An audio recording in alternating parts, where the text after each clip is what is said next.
All right, welcome back, Emily. How you doing? Pretty good, pretty good. Excited to talk with you about a potential upcoming recession.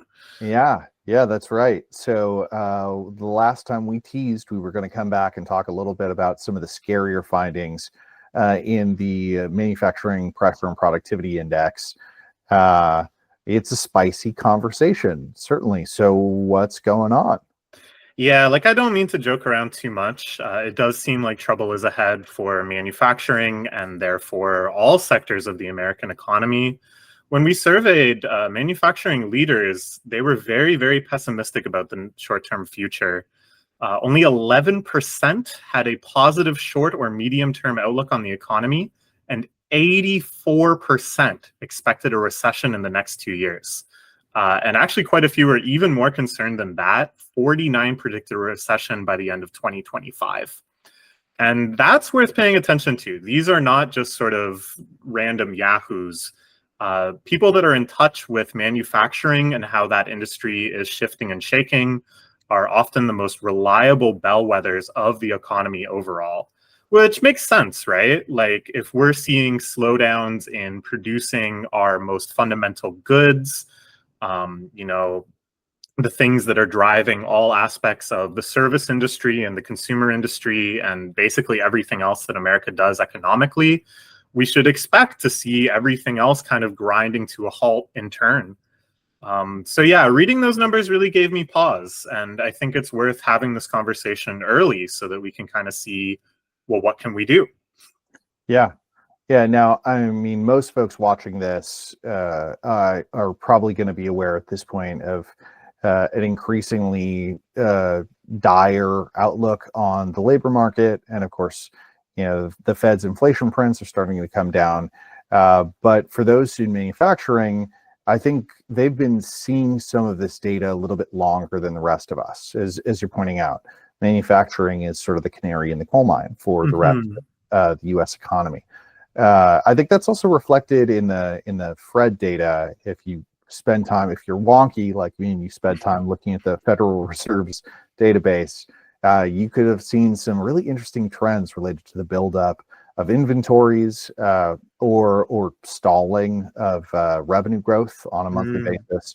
So these are some pretty negative indicators. I'm not altogether surprised to see those reflected in the findings of our research report. I am, however, uh, frankly, a little amazed to see such unanimity between all of the leaders that we spoke with about their outlook. I think that took me a little by surprise. Mm-hmm. And I'm still sort of digesting the implications of that for my personal portfolio. Like, do I sell everything? Do I hide money under the mattress? Hopefully, it's not that dire. No, that's an interesting point because we did survey across a lot of different sub-industries within manufacturing. And you would think if it was any kind of localized market force, oh, we're getting our lunch eaten by foreign cars, we're seeing a downturn in automotive, that would in turn maybe see some increases in other manufacturing industries. But right now it is very, very broadly pessimistic, which to me indicates that whatever forces are most significant here, and there's plenty we can kind of speculate on, they're ones that are very universal and ones that are therefore hard to fight directly against. If this is a situation of competition with China involving tariffs and subsidies and all sorts of geopolitical maneuvering, your individual company can't really do all that much about that, right? So I think we need to be really creative and think outside of the box when it comes to weathering this potential recession. Yeah, you did just isolate kind of an interesting causal factor for why we might be seeing a slowdown in demand. So geopolitical factors and a potential trade war is not a great look for American manufacturers if they're looking to export any of their products, for sure. But I don't think that's the only one. We're Mm-hmm. in sort of an interesting moment where there are other sorts of political factors at play here.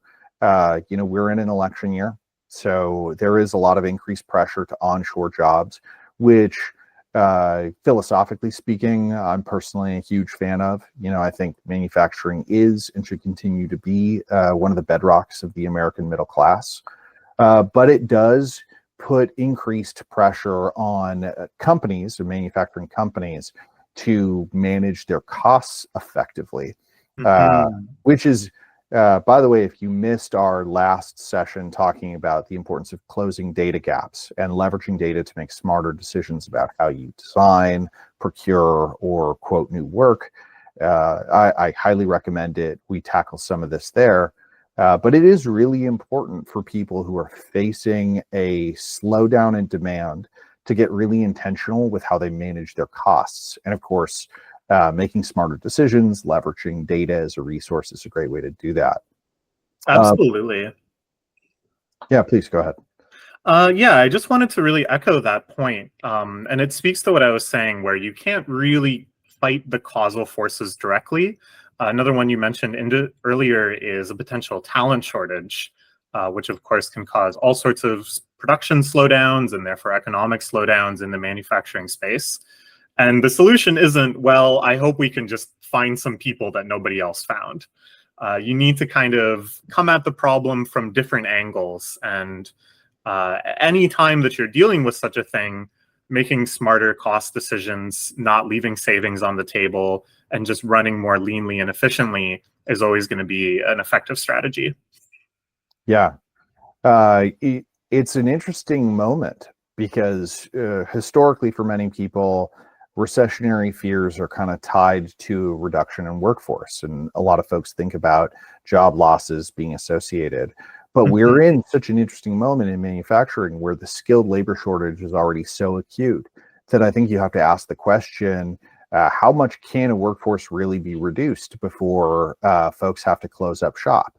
So I do see, and this is, borne out in the data, talking with leaders, most of them, while the vast majority are concerned about a recession, their largest strategic concern is addressing their skilled labor shortage or equipping their existing workforce to step into more strategic roles. That's a big one.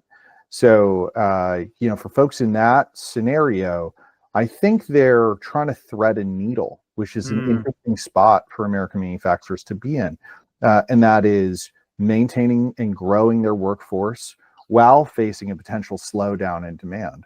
And yeah, it feels like you're getting pulled in two opposite directions with those sorts of demands, right? It's certainly not an enviable position to be in.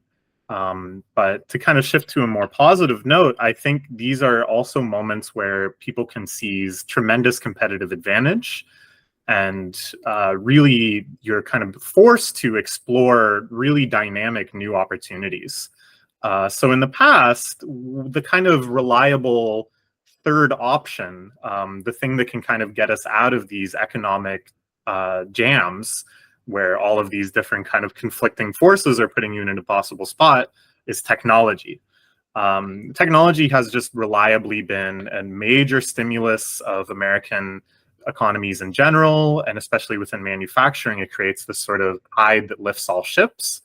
And what we're suggesting is that you just kind of need to get on that tide as quickly as possible, because your peers are certainly aiming to get any sort of advantage they can as well. So, this conversation about technology, unsurprisingly, we can cite CADDi as an example of how even when you have a small workforce, and even when your workforce is maybe largely comprised of newer, less experienced engineers, you can still get them up to speed. You can still have them making impactful strategic decisions with this new sort of technology. Yeah, that's really well said. I love the metaphor of the rising tide that raises all ships. I know there are plenty of folks out there who are probably feeling a little jaded listening to two of us have a conversation about the importance and the potential of technology, because manufacturing has been so poorly served by technology over the last decade. But the truth is, American manufacturing has a history of being a leader in technology adoption. I mean, look back to the invention of the assembly line. Right, the transformative technologies of the 20th and 21st century have often come out of manufacturing. So I think it's through adopting that mentality again of the importance of us being first and being a leader It's through a re-embracing of that I think American manufacturers are going to navigate their way out of this jam that they're in. It's interesting the way you phrased it as well, because I think what maybe a lot of people are failing to recognize is the gravity and the potential of fairly recent technological innovations. The problem, I guess, if you want to make a very broad economic statement, is that the economy is often reflective of people's moods and feelings. Their pessimism and optimism become self-fulfilling prophecies. And if you're sitting here thinking nothing has really changed in the world of manufacturing in the last 10 years, then yeah, it's hard to imagine things kind of miraculously shifting course in this upcoming recession. But if you actually clue in and take a look at these new technologies that are emerging, not just CADDi, but the world of additive manufacturing or the develops in robotics over the last few years, things that make any given machine shop just so much more agile, capable of producing variety of products and keeping up with a rapidly evolving consumer demand, you'll realize that a major, profound revolution is happening kind of under our noses.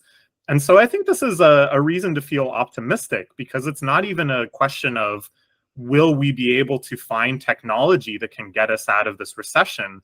It's like the technology is here. We just hope that enough people have the courage and the forward thinkingness to adopt it, to make those changes based on it.